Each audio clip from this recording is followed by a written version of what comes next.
Hello everyone, welcome back to my YouTube channel. I hope आपको मेरी सारी पिछली वीडियोस पसंद आई हो and today I am here with the second part of our topic pronounce.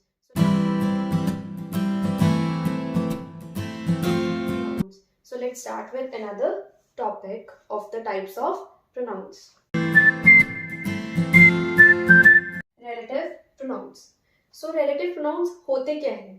आपको वर्ड रिलेटिव से ही थोड़ा बहुत आइडिया हो गया होगा कि ये किस जगह पे यूज होते हैं। ये तब यूज होते हैं जब हम किसी चीज को रिलेट करते हैं, हम किसी चीज से रिलेट करते हैं।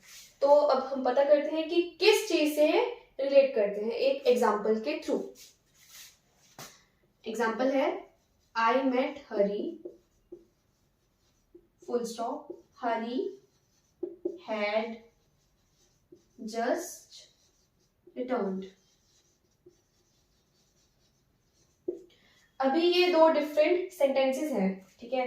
अभी मुझे इन दो सेंटेंसेस में क्या ऐड करना है, रिलेटिव प्रोनाउन। तो मैं कैसे करूंगी, I met Hari who had just returned. तो हु यहाँ पे क्या है, एक रिलेटिव प्रोनाउन की एग्जांपल है। इसका मतलब क्या हुआ, मैं हरी से मिली जो कि अभी अभी लौटा है। सो यहाँ पे जो हु वर्ड है, ठीक है, ये किस वर्ड से रिलेट कर रहा है, हरी से। किस वर्ड से रिलेट कर रहा है, हरी से, कि जो अभी अभी लौटा है। सो हमें ये पता चला कि जो रिलेटिव प्रोनाउंस हैं किस वर्ड से रिलेट करते हैं, अपने से पहले नाउन से। ये हरी है, एक नाउन ही है ना, तो ये किससे रिलेट करते हैं, अपने से पहले नाउन से। सो ये नाउन है, ये क्या हो गया, इसको हम क्या बोलेंगे, antecedent. Antecedent, antecedent. Okay, understood. So what are antecedents? Antecedent क्या होता है, जो नाउन किसी भी रिलेटिव प्रोनाउन के ठीक पहले आए और उसे रिलेट किया जाए, उसे कहते हैं antecedent. So the noun before the relative pronoun which is being related to is known as antecedent। अभी नेक्स्ट पे चलते हैं।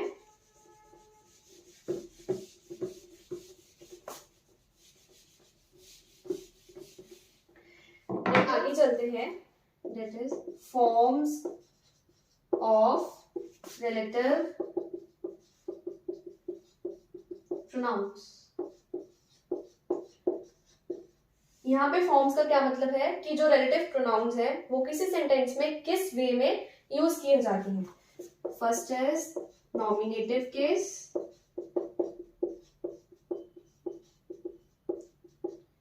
Second is accusative case, third is genitive case. Nominative case क्या होता है, जब हम रिलेटिव प्रोनाउन को सेंटेंस में एज अ सब्जेक्ट यूज करते हैं। एक्यूजेटिव केस वो होता है अगर हम रिलेटिव प्रोनाउन को किसी सेंटेंस में ऑब्जेक्ट की तरह यूज करें। और जेनेटिव केस वो होता है जो हमें किसी चीज की पोजेशन शो करता है। अभी मैं आपको एग्जाम्पल के थ्रू और समझाती हूँ। फर्स्ट वाली का, for example, these are the boys who work hard। अभी who यहाँ पे क्या है, रिलेटिव प्रोनाउन है। सो किसके बारे में बताया जा रहा है, बॉयज के बारे में बताया जा रहा है कि वो बहुत मेहनत करते हैं, ठीक है।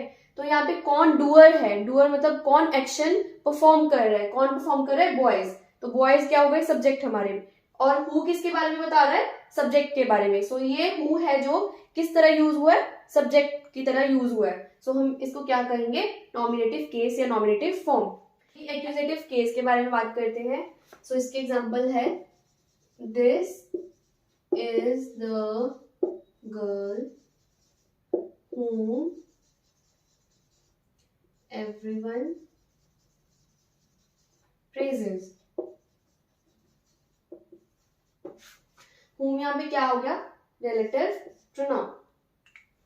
अब यहाँ पे डूअर कौन है, मतलब कौन एक्शन परफॉर्म कर रहे हैं, इट इज एवरीवन, कि सभी प्रेज करते हैं उस एक लड़की की, सभी उस लड़की की प्रेज करते हैं। सो यहाँ पे एवरीवन क्या हो गया सब्जेक्ट, किसकी प्रेज करते हैं, मतलब कौन उस एक्शन से प्रभावित हो रहा है, गर्ल, तो गर्ल क्या हो गई हमारी ऑब्जेक्ट, और जो whom है किसको रिलेट कर रहा है, गर्ल को ही रिलेट कर रहा है, क्योंकि हमें किसके बारे में बताया जा रहा है, गर्ल के बारे में। सो यहाँ पे जो whom है किसका काम कर रहा है, ऑब्जेक्ट का, सो क्या हो गया एक्यूजेटिव केस ऑफ फॉर्म। अभी थर्ड,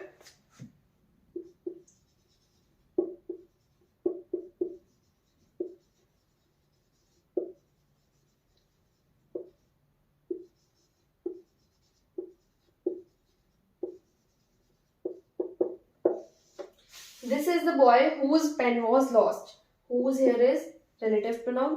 so यहाँ पे एक पोजेशन शो की गई है, किसकी, बॉय की पेन से, ठीक है, कि जो पेन है किसको बिलोंग करता है, बॉय को। सो यहाँ पे क्या रिलेशन शो कर रहा है, पोजेशन का रिलेशन शो कर रहा है, तो हम इसे कहेंगे जेनेटिव केस या फॉर्म। ओके, हम बात करें कि रिलेटिव प्रोनाउंस यूज कहाँ होते हैं। फॉर एग्जाम्पल जो रिलेटिव प्रोनाउन है हु, ये ज्यादातर पर्सन्स के लिए यूज होता है, पर्सन्स के लिए यूज होता है, बट कभी कभार हम इसे एनिमल्स के लिए भी यूज कर सकते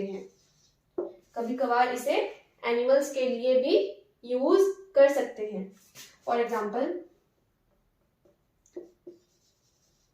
this is the boy who lost his pen, ये वो लड़का है जिसने अपना पेन खोया।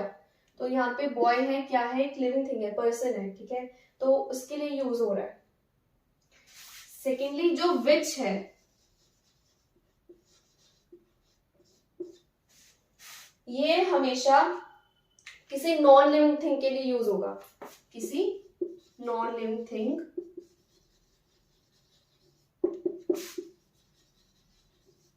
या ये भी कभी कभार किसके लिए यूज हो सकता है, एनिमल्स के लिए।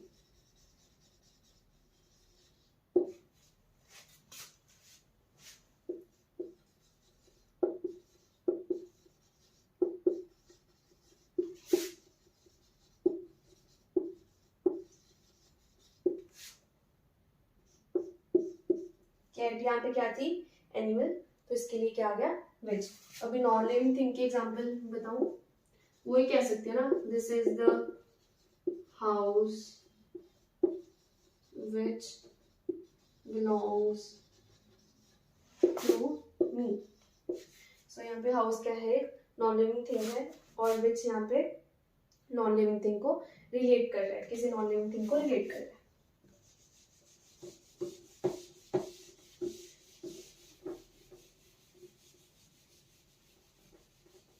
नेक्स्ट पे चलते हैं अभी, whose।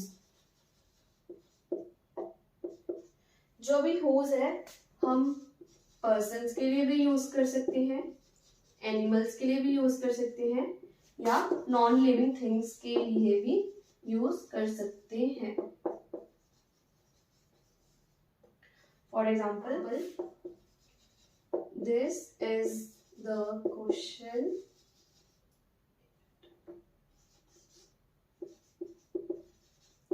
whose solution wasn't done। अभी हमने यहाँ पे whose यूज तो कर लिया नॉन लिविंग थिंग के लिए, बट अगर आपको प्रेफरेंस देनी हो ना, तो आप which को ही देना, ठीक है। अगर सपोज कीजिए which या whose में से ऑप्शन दी गई हो, तो which को ही चूज करना, बट ये भी सही है, ये गलत नहीं है, बट which को प्रेफरेंस देना। Okay, understood? Continuative relative pronoun। अभी ये क्या होते हैं, ये जो अपने से पहले नाउन मतलब एंटीसीडेंट के बारे में एक इंफॉर्मेशन ऐड कर देते हैं, बट उसकी कोई एक एज इन स्पेशल बात नहीं बताते, बस सिर्फ कंटिन्यू करते हैं, उन्हें हम कहते हैं कंटिन्यूएटिव रिलेटिव प्रोनाउन। जब ये कंटिन्यू करते हैं तभी इन्हें हम कहते हैं continuative relative pronoun. Continuative relative pronouns. So ये क्या होते हैं, किसी सेंटेंस में ये अपने से पहले नाउन की मतलब एंटीसीडेंट की कोई स्पेशल बात हमें ना बताएं, बल्कि सिर्फ उसकी एडिशनल इंफॉर्मेशन हमें बताएं और सेंटेंस को कंटिन्यू करें, हम इन्हें कहते हैं कंटिन्यूएटिव रिलेटिव प्रोनाउन। ये कंटिन्यू करते हैं ना, इसलिए इनका नाम हो गया continuative relative pronouns. For example, the teacher called a boy who came at once. Okay, the teacher ने example, my brother who is a doctor lives in America. अब यहाँ पे ये लड़की कोई भी लड़की बता रही है, मेरा ब्रदर जो कि डॉक्टर है अमेरिका में रहता है। अब यहाँ पे जो हु इज अ डॉक्टर है ना, ये कुछ बस सिर्फ हमें एक उसके बारे में इंफॉर्मेशन दे रहे हैं, उसकी कोई विशेषता नहीं बताई जा रही। ठीक है, तो ये क्या, ये यहाँ पे हु है, कंटिन्यूएटिव रिलेटिव प्रोनाउन है। और एक पॉइंट याद रखिएगा कि जो नॉन डिफाइनिंग क्लॉज है ना, अभी माय ब्रदर है, ये जो है ना इसके बाद कॉमा लगेगा, ये नॉन डिफाइनिंग क्लॉज है ना, क्योंकि ये हमें कुछ भी डिफाइन नहीं कर रहा। और हु इज अ डॉक्टर, ये भी हमें ज्यादा डिफाइन नहीं कर रहा, तो ये क्या हो गया, इसके बाद क्या लग जाएगा, कॉमा। सेकेंड है रिस्ट्रिक्टिव रिलेटिव प्रोनाउन। ये क्या करता है, किसी सेंटेंस को रिस्ट्रिक्ट करता है या हमें एंटीसीडेंट मतलब जो पहले नाउन आता है उसकी विशेष बात बताता है, कुछ एक स्पेसिफिक पॉइंट बताता है उसके बारे में। ठीक है, for example, the robber who robbed the SBI bank has been arrested.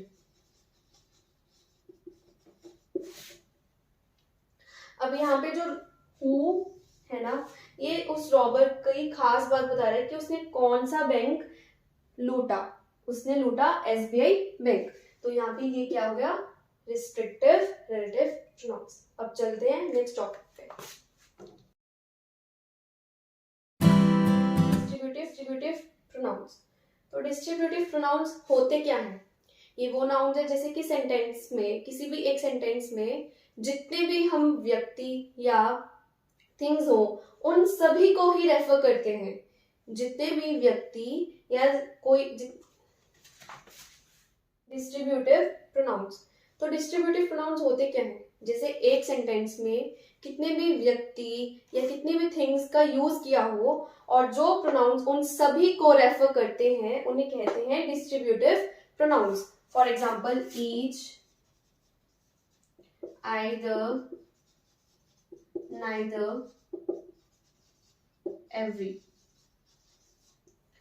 अभी जो ईच होता है इसका मतलब होता है हर एक, आइदर दो में से एक, नाइदर का मतलब होता है दोनों में से कोई भी नहीं, एंड एवरी का मतलब होता है हर कोई।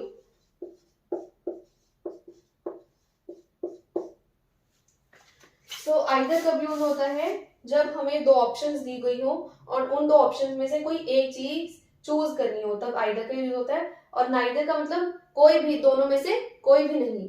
For example, eat either of these two bananas.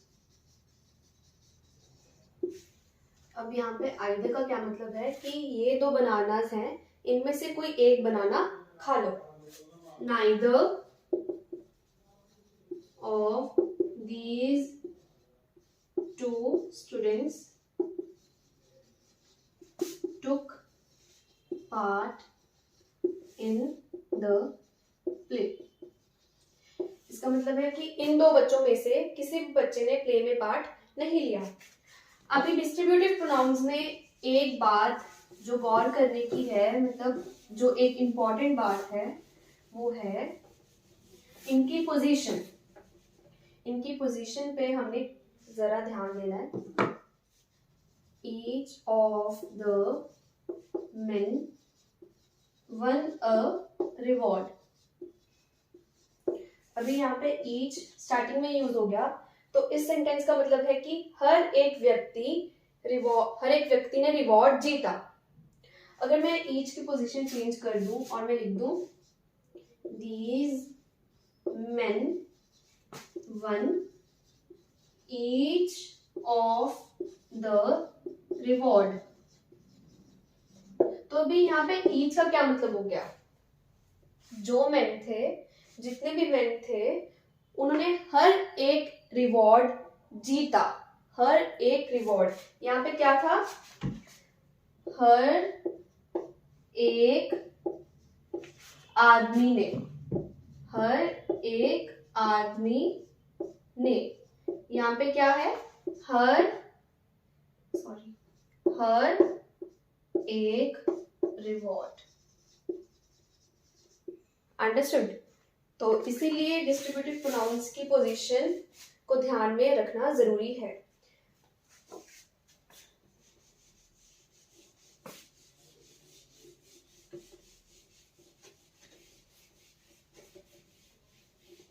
अभी चलते हैं नेक्स्ट टॉपिक पर. Definite pronouns. तो ये क्या होते हैं? जब किसी सेंटेंस में हम किसी भी एक स्पेसिफिक पर्सन या किसी भी स्पेसिफिक थिंग को रेफर नहीं करते, तब ये प्रोनाउंस यूज होते हैं. ठीक है, मतलब इन प्रोनाउन से हमें किसी भी एक उस व्यक्ति के बारे में नहीं पता चलता. For example one, nobody, none. इसकी एग्जाम्पल आएगी one should obey his or her parents. अभी ये जो वन है, इस वन से हमें क्या नहीं पता चल रहा ना कि हम किसकी बात कर रहे हैं. ये सभी के लिए है, ये सभी पे एप्लीकेबल है ये. ठीक है. और nobody went with him. कोई भी उसके साथ नहीं गया. अभी यहाँ पे भी हमें किसी एक पर्टिकुलर पर्सन या थिंग के बारे में नहीं पता चल रहा. कोई भी से मतलब कोई भी नहीं. ठीक है, नेक्स्ट पे चलते हैं.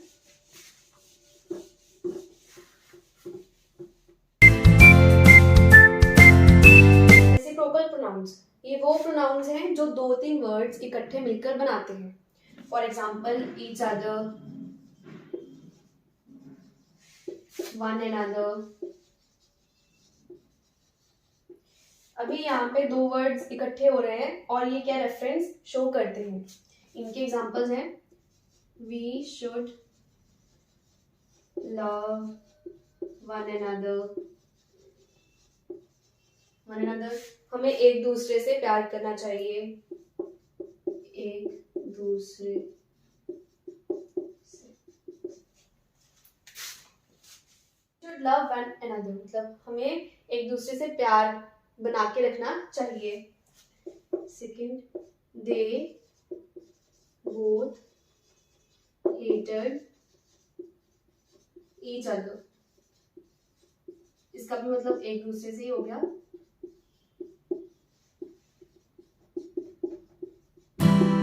वो दोनों एक दूसरे से नफरत करते थे. और इसी के साथ हमारा पार्ट 2 खत्म होता है. And thanks for watching. Please do share and subscribe my channel. Thank you.